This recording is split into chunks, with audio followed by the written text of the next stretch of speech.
The following show is a paid program. This show is brought to you by CH Global Financial Services. Hey family, what's up? I am so excited today. I have some great guests on the show today. Dr. CAROLYN Stevens. I'm telling you, it's one of the best. She is a collaboration consultant, publisher, public speaker, and author. Hey lady, how you doing? I am doing fantastic. How are you, Cam? How Doing are you? great. We also have another guest, DARSHELL MCALPINE. Hey lady, how you doing? She is the publisher and author. She's CEO of Boss Lady Press. Hey lady. Hey, how are you? Hey, how you doing? I'm excited about this collaboration. Creators of I Am a Black Man. I was looking at that. I've known these ladies for a little bit, and I know I call them the dynamic duo. I love that. I love The it. dynamic duo. Starting off a little bit, I remember Darshell having something with I Am a Black Woman first. You were the Right. publisher first. Let's start by saying that. Let's start at that point. How did we come up with that concept first? Well, actually, the I Am a Black Man, I Am a Black Woman is really the brainchild of Dr. Stevens. Yes. She approached me. She actually saw me on someone else's Facebook Live feed as I was promoting some other work that I had done with Boss Lady Press. And she reached out to me at Messenger, and we just connected. We became sister friends immediately. And our first book idea was entirely different from this. But probably within a couple of months, we started with I'm a Black Woman, the compendium, which is an anthology.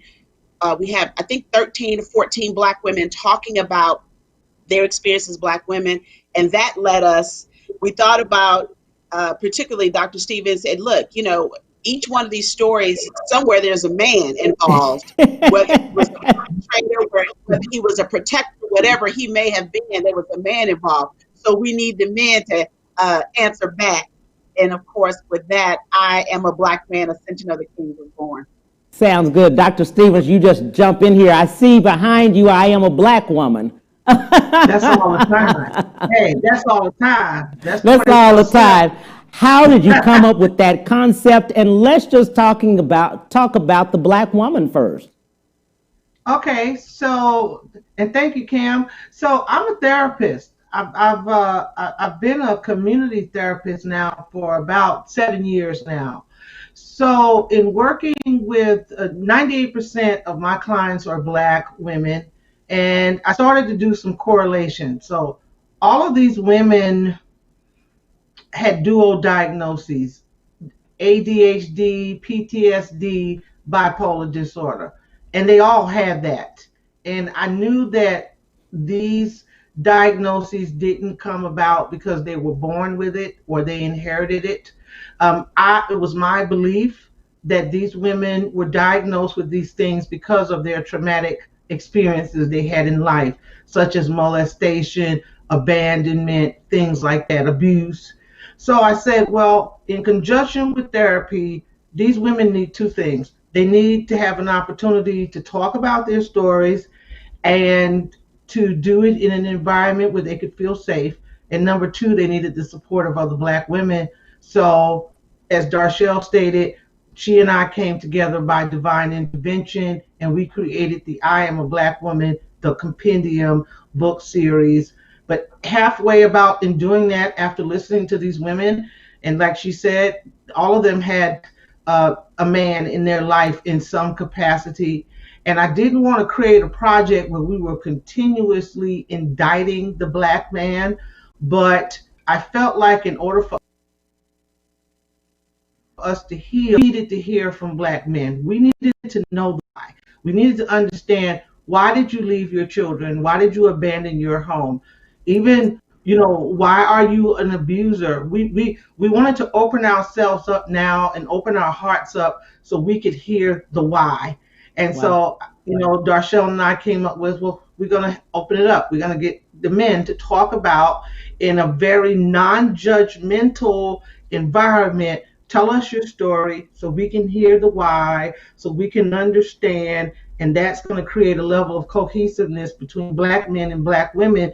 Ultimately, we're going to all heal, and now we're going to create a healthy Black community. So that's where we are now, and it's phenomenal. I mean, we're hearing this, men. You've seen them. There's so much healing that's coming about, and it is our belief that when Black men heal, then our whole community can begin to heal. I love that. Darshell, jump right in here.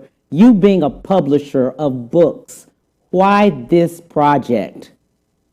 What did you see in it? I tell anyone who asks me that, it really, Dr. Stevens is contagious if you haven't noticed. Yes. She is, I love her. she's such a sweetheart and so passionate. And if you are like-minded, you can blend with her easily. Yes. She's easy to work with. She is a visionary, and I always say I'm an implementer. God pairs me routinely with visionaries so that I can help them birth those ideas. And it was just an opportunity to do something that hasn't been done on this scale. And quite frankly, it is just, we are overwhelmed with the response and the desire that people have to start talking. Yes. I'm a Black man, I'm a Black woman is an invitation to have a conversation and to bridge some gaps. Yes. Yes, yes, yes.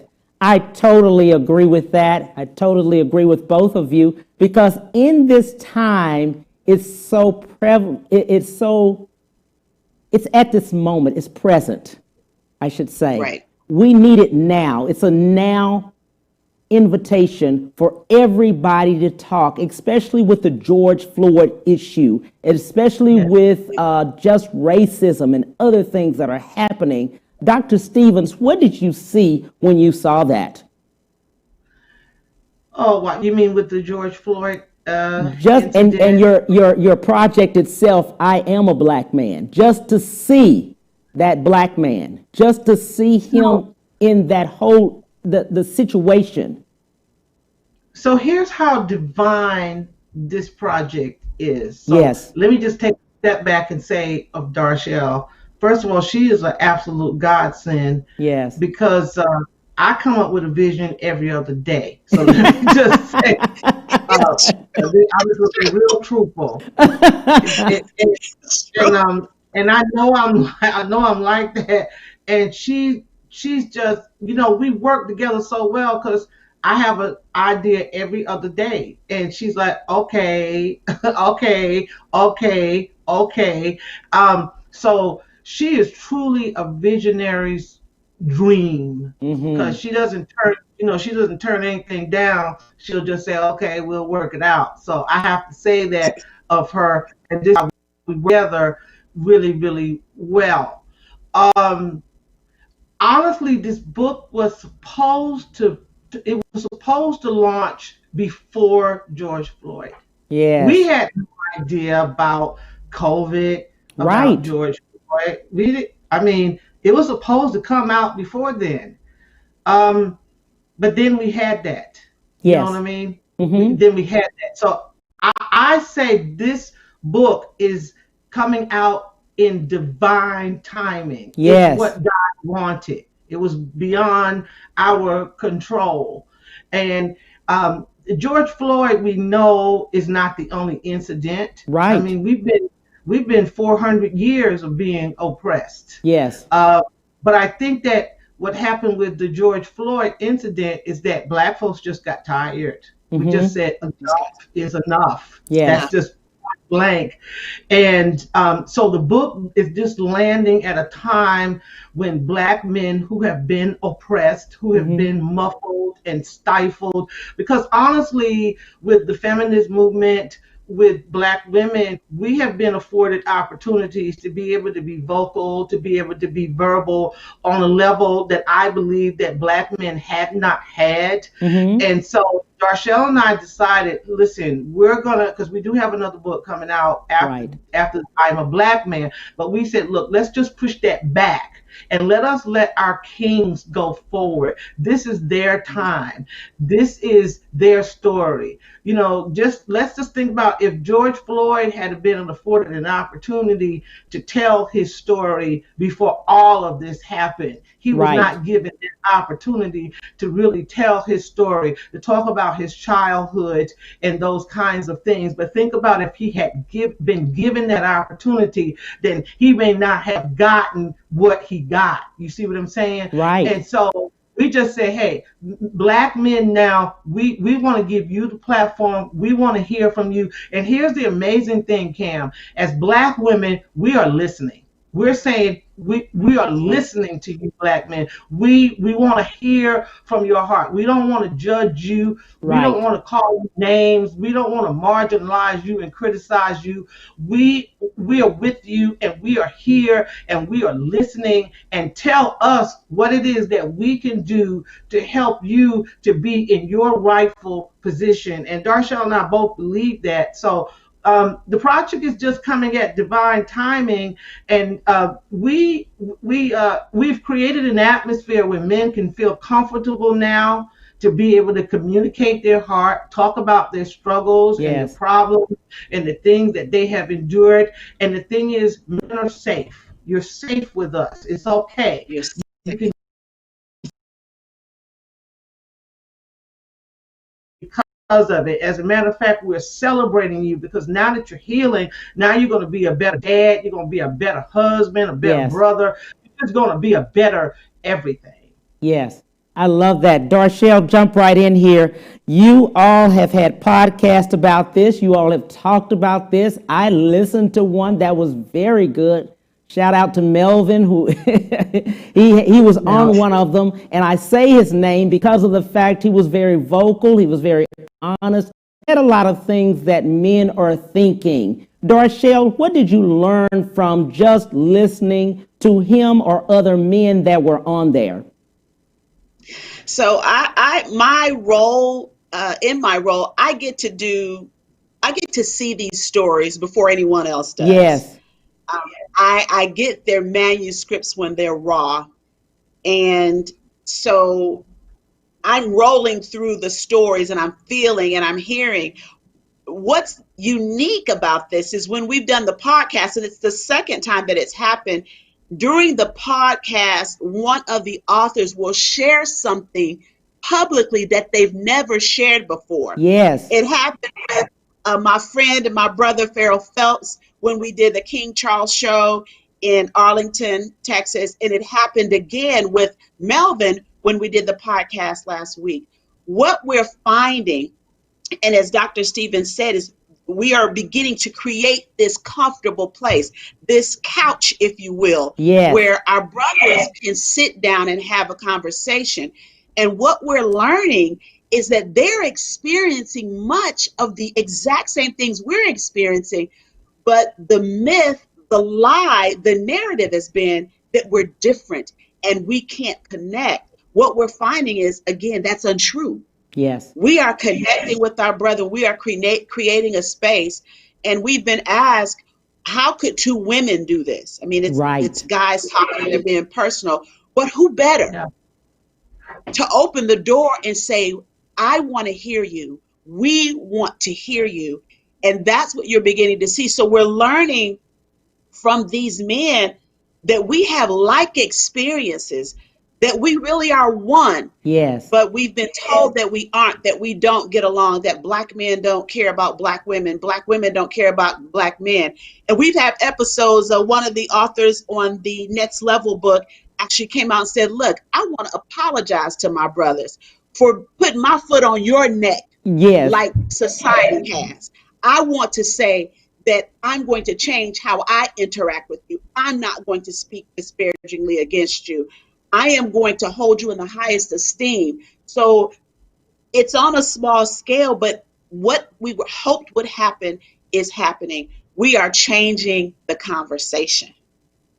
You ladies are. When we come back, we'll talk more to Dr. CAROLYN Stevens and Darshell McAlpine.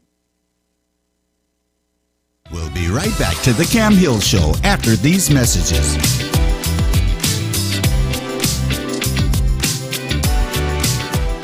Houston's only Cadillac to your door dealer, Ron Carter Cadillac, delivers test drives to your home or office. For a limited time, get $16,000 off all in-stock Cadillac 2019 XT5 crossovers and $19,000 off all in-stock 2019 CT6 sedans. Or experience the first ever 2020 Cadillac XT6 Premium Luxury Collection, only $519 with $1 down for 39 months lease. Or purchase and receive 0.9% APR for 72 months with no payments until November. RonCarterCadillac.com. When it comes to protecting yourself and your partners, all the information out there can be overwhelming. Visit our website. We are a free and confidential service, striving to help you stay informed and stay notified. We are committed to a healthy Houston. Houston's only Cadillac to your door dealer, Ron Carter Cadillac, delivers test drives to your home or office. Drive the new 2020 Cadillac XT4, only $399 a month, or the new 2020 XT5, only $429 a month, both for 39 months lease with just $1 down. Or purchase the XT4 or XT5 and enjoy 0.9% APR for 72 months with no payments until November. RonCarterCadillac.com. Our story begins more than 60 years ago inside an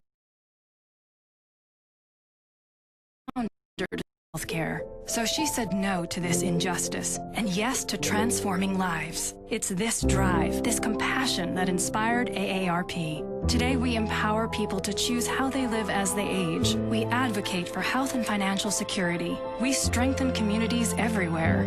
We are AARP, creating real possibilities. And now back to the Cam Hill Show.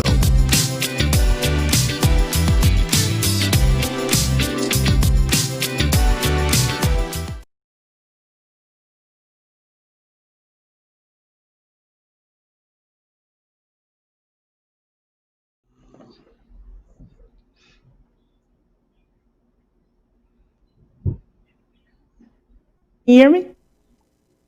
Yes. I can now. Yes. And Darshell McAlpine. Darshell, you were just reiterating and talking a little bit about the fact about men and what they were going through and things like that. Let's extend that to both molestation, child abuse, just things like that women go through too. They go through the same thing, and you're right. And what I think we are crossing a bridge, if that makes sense. We're crossing a big bridge in this time, and as Dr. Stevens said, it's timely. A bridge where Black men and Black women can hold each other up as we go across. Yes. We've been purposely separated, and we can go deep into our history about how that was done and the doctrines that were written to make sure that we forgot our oneness. Yes. But what I am a Black woman and I'm a Black man is designed to do is to reunite us so that we are having those discussions and we're holding each other up. Yes. We fight against the myth that, Black women, we can't get together, we can't get along, we can't work together. My mother is a Black woman. My best friend's a Black woman. Dr. Carolyn Stevens is a Black woman. And together we are able to change history. So right there in the face of the lie, we're saying, no, it's not true. But we've believed it. We've actually perpetuated it. We say that about each other. Yes. But the reality is we can get along and we can work together. And as we know from Tulsa, when we get together, what happens, how well we work together, and the forces that will come together to destroy that, because whether we've embraced it, we are a tsunami of power when we recognize it. Our dollar, our intellect, our creativity. We're not just basketball players. We're not just rappers. We're not just singers, though I love that. I have nothing against it. Get your money. Yes. But at the same time, we're engineers, we're creators, we're innovators, and we are collaborators. That's what this project highlights. I love that. Dr. Stevens, you jump right in here and talk a little bit more about that. Let's elaborate on what Darshell just spoke about. Wow, I mean, that was powerfully put. It's powerful. What Darshell said. Yes. I mean, so when we look back in antiquity, okay, and we go back over 400 years, Yes. and we have to go back. We have to go back there because that's where the damage was done. Yes. Because prior to what the institution of slavery here in America, we were not. We ruled. We were kings. We were queens. We had our own government. We had our own systems. Yes. And those systems were broken down. But throughout slavery, we see that not only was there physical abuse, but in comparison to the psychological abuse that as a people that we endured, that was the biggest piece. Yes. Because you see, Black men and Black women were consciously, divided. There were systems that were put in place to keep us divided. If I may, let me just show you one. Black men were taught, they were trained, they were mandated to go from shack to shack and impregnate women. Yes. In order to produce more commerce, because we weren't regarded as human beings. We were looked at as commerce. Yes. But could you imagine, Cam, that I'm a woman and I love this man, but he's going next door to my friend's house, right, and he's having relations with her, and so she's got children. The neighbor next door's got children. So think about that whole dichotomy just going on. All yes. right. And so that alone pits Black women against Black women. Because he my baby daddy and he your baby daddy. So, right. Right there, we already divided. Then we're angry with the Black man because as a woman, we want you to choose us. Yes. Choose me. But you can't choose me. But then you got to think about the pathology of the Black man is that he was not allowed to be devoted to one woman. It wasn't that he didn't want to be.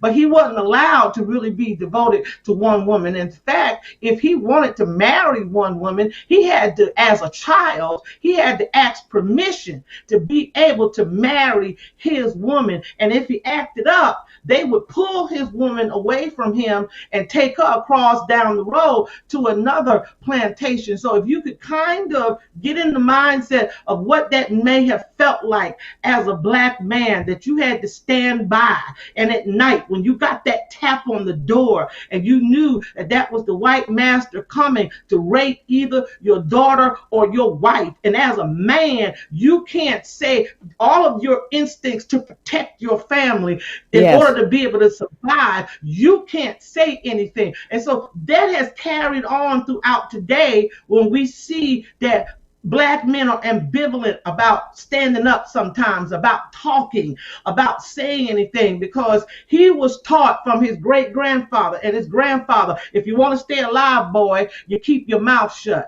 So when we see all of these kinds of dynamics that have been passed down through slavery and how that they systematically pit us, how they pit Black women against Black women, how they pit Black man against Black women, Black woman. So they divided up the family, because here's the truth, Cam. Our strength as Black people is that the fact that we believe in family. See, society has painted us to portray us as people who do not like family, but that is not true. That's a lie. We are very much pro family, but they systematically went in and they divided that because they knew that as a family that we were strong. So all we're simply saying with I am a Black woman and I am a Black man, we are simply saying that we're going back in the enemy's campground and we're going back and take what rightfully belong to us, period, point, and to the blank. I love it. I love it. I love it. Jump right in here. Talk to us about it. Dr. Stevens took us there. She told exactly what the world is. Yeah, no. Plastic plate. Look, when we started on the men's book, we actually thought about the documentary as a promotional piece. We wanted Yes. to be able to promote the book. And I had the pleasure of working with the incredible Courtney Glaude, who is a Houston phenom. If you've Yes. not met Mr. Glaude, he's just an excellent human, and his craft, he's unmatched in his craft. But I called him and said, this is what I'm thinking about. And, we're new to it. Dr. Stevens said, look, I really would want to interview the men, and I want people to be able to see them. And then I talked with Courtney, and he basically walked us through like we were in kindergarten class, one by one, showing us how to pull together the documentary. And we were able to get 6 of the men into Houston right before Houston shut down. So Wow. Houston shut down the week of March 14th, 15th. That weekend, we shot the documentary. Wow. And Courtney then walked back. He said, look, as we were going back and forth and making sure the edits were good, he said, the strike while the iron's hot. It's time now. Do it now. We were originally, just because of everything going on, going to push it out, but said, no, let's go ahead. It's time to have these conversations about our Blackness and what it means to be Black. But then the documentary, you get to hear these men, and you're going to laugh, you're going to cry, you're going to be angry, then you're going to be didn't have that expectation. Initially, we just wanted to promote the book, and the documentary itself has taken on its own life and become its own project. Absolutely. Dr. Stevens, let's look a little bit. What was the goal of the project? What was your goal originally? What was your goal before COVID? Well, so for the men's project, the goal was for society to hear from our Black men. Good. And for society to see our Black men as who they are. Yes. See them as the authentic kings that they are. We wanted to dispel all of the stigmatization of Black men don't take care of their children, Black men don't work. We wanted to rid ourselves. But here was the most important thing that I was personally concerned about, is that as I interact with Black women, I would hear Black women say, well, I don't want no Black man, I want a white man. And I'm in no way against, interracial marriage or anything of that sort. Mm-hmm. But when I hear those conversations that put our Black men down, Mm-hmm. when I hear how women have become very embittered about the treatment that they have gotten from Black men. And so what happens is a lot of women now, they begin to chime in on the verbiage. Mm-hmm. You can see they put it out on Facebook. And when we do that, okay, we are hurting each other as a community. What it says to other communities and other cultures is that we don't respect each other. I mean, we can look at, I love music. I love all kinds of music. Now forgive me for those that do like country western. I'm sorry, y'all, but I just can't get that one. But and I like to music. And I have studied this. There is no other culture, Cam, where you hear musicians downgrade their women other than in the Black community. Okay. And that disturbs me. And then what disturbs me even more is that women get in their car and they're bumping to this music while our men are calling us all kinds of degrading names. And so, yes. And that disturbs me, because now as a woman, you bought into it.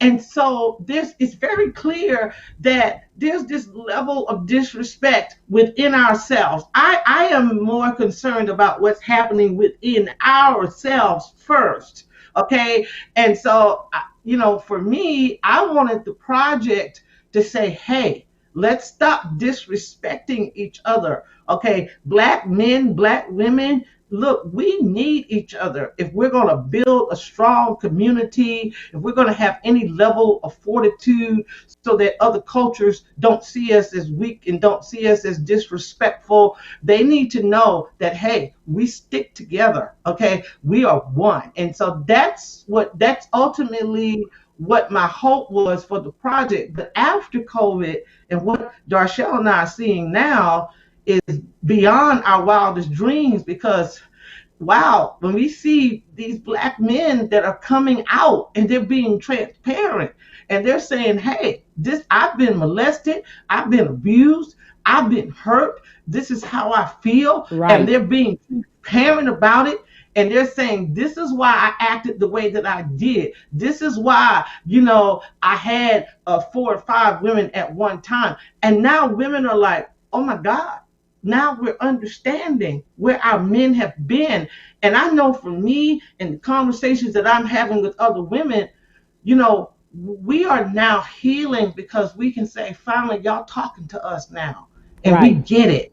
And we know how to, because women are natural nurturers anyway. So now we know what to do. We know how to go in. We understand your pain now. We didn't understand it really before, but now we understand your pain, and we don't want to be a part of the group that is criticizing you and marginalizing you. Yes. Now we want to be a part of the group that cheers you on, that says, hey, the black man is king and he is key. That's the part of the group that we want to be in. So that's what we're starting to notice now. And so, wow, I'm telling you something. This is like just I don't have the words for it, and I'm not usually a person that lost the word. And the fact that these men, these 8 men that we have, they have so much respect for Darshell and I. I mean, they don't feel like, well, y'all are just 2 women, and there's none of that at all. I mean, they respect us to the highest. I kind of feel like Darshell and I we're like the midwives to birth it, and we tell them this y'all thing, okay? We just did what we do. We birthed it, but this is really for you all. This is for you. I love what you're saying about that. I've had a lot of men to, one of the things they wanted me to bring up on today was submissive. The word submissive has been such a strong thing for women when it's said, and out of context.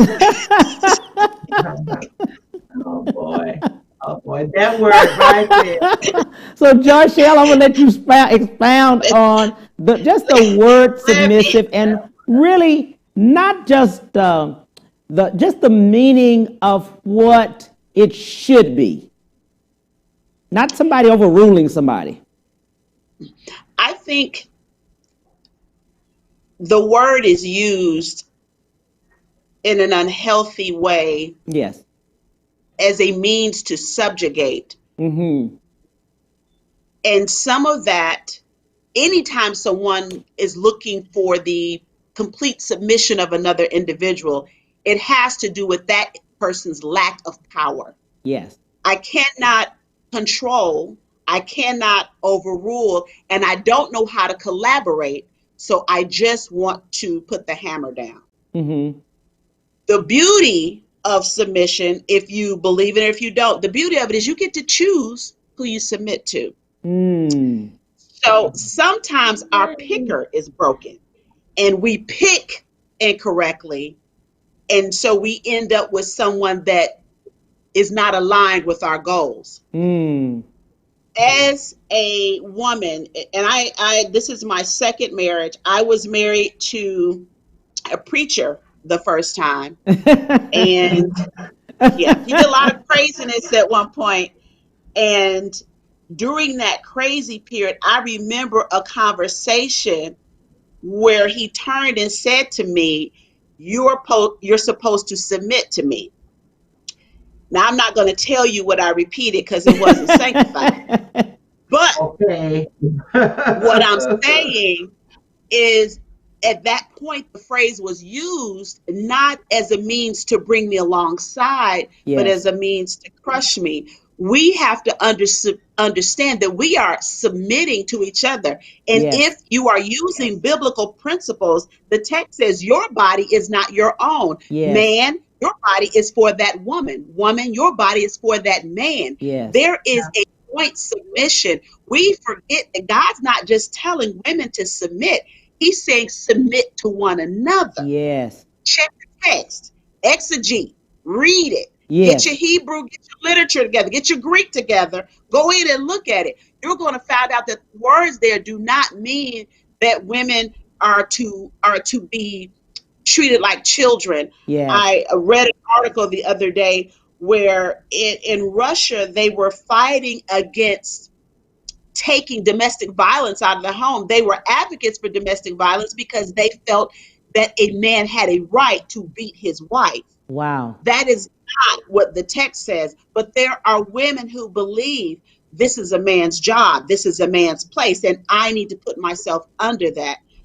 The beauty of my personal situation is I got to pick the person that I submit to, but that person submits to me, and we are a dual partnership. We work together to create.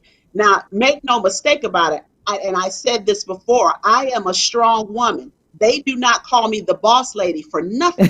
There's a reason I have that moniker.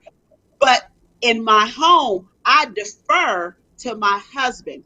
My husband is a Black man. He has to go outside and earn the bread. He has to be told it's not enough on a regular basis. He has to hide. He has to be scared just going to the grocery store.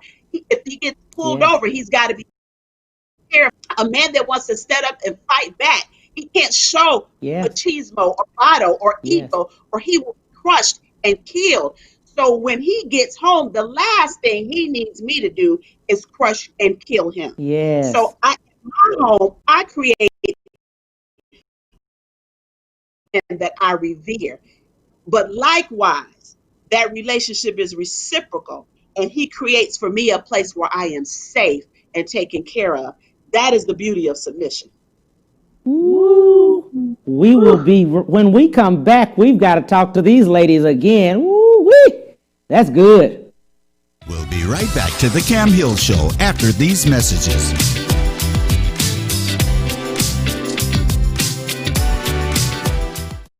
When it comes to protecting yourself and your partners, all the information out there can be overwhelming. Visit our website. We are a free and confidential service striving to help you stay informed and stay notified. We are committed to a healthy Houston.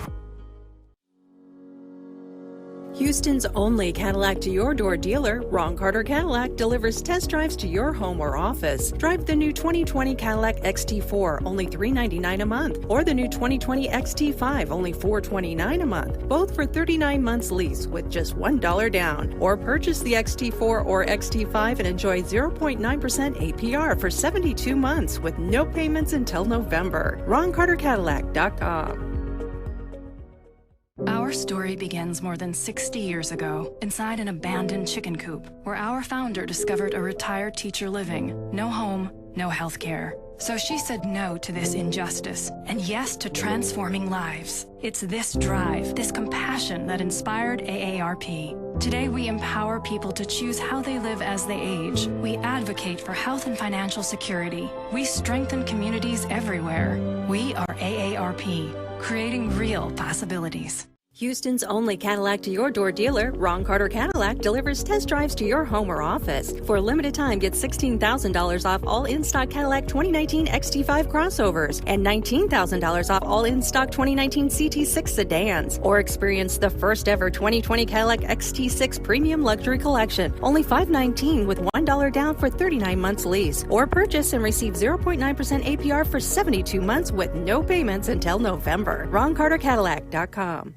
And now back to the Cam Hill Show.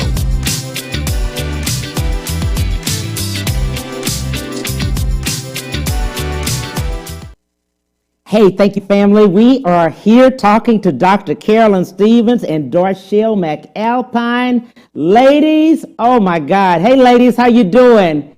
I almost threw the phone. I almost threw my phone after DARSHELL threw DARSHELL almost made me throw the phone down. What?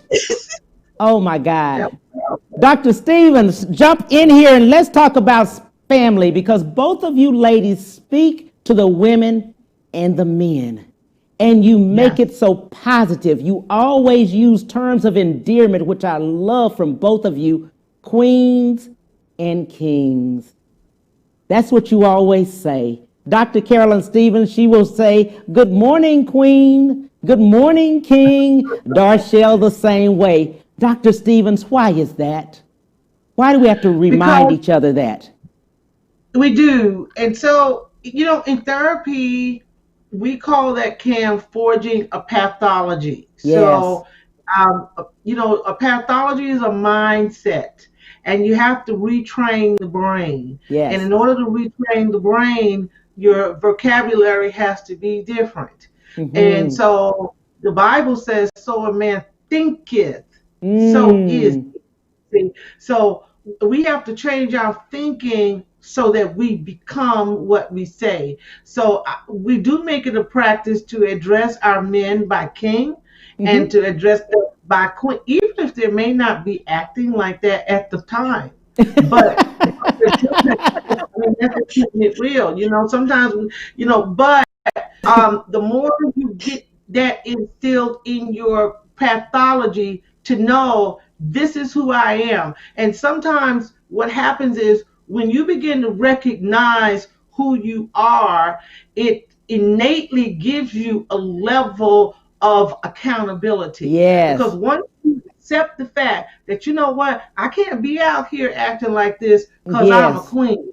Once you accept the fact that, you know what, I can't do certain things because I am a king. And so Mm-hmm. the more that we project that, the more that we talk about that, then you begin to kind of line up in your spirit and say, hey, I am a queen, I am a king, and there's a certain behavior that goes Yes. along with being royalty. So this is the reason why we make it a practice of addressing each other by our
Of the myth.